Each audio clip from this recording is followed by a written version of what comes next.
آج بڑا خاص عمل اور وظیفہ آپ کے سامنے لایا ہوں۔ قرآنی وظیفہ ہے، قرآنی عمل ہے۔ انشاءاللہ العظیم جب آپ یہ وظیفہ کریں گے تو آپ کو اس وظیفے میں کامیابی ملے گی۔ اگر آپ کی کوئی چیز گم ہو گئی ہے، آپ اسے ڈھونڈ رہے ہیں، گم شدہ چیز مل نہیں رہی، یا پھر آپ نے کوئی ایسی چیز کہیں پہ رکھی ہے، آپ کو یاد نہیں ہے کہ ہم نے کہاں رکھی ہے، بھول گئے ہیں، تو یہ سورت پڑھ لیں۔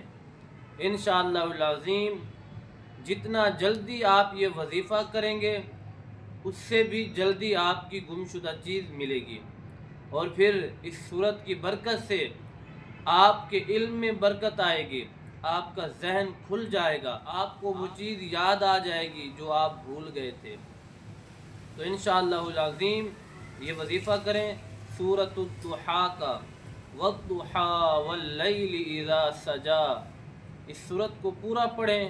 جب آپ کی کوئی چیز گم ہو جائے تو فوراً اس سورت کا وظیفہ کریں، کم از کم 101 مرتبہ اس کی تلاوت کریں، تو انشاءاللہ العظیم ابھی آپ کا وظیفہ ختم نہیں ہوا ہوگا، آپ کی گم شدہ چیز مل جائے گی۔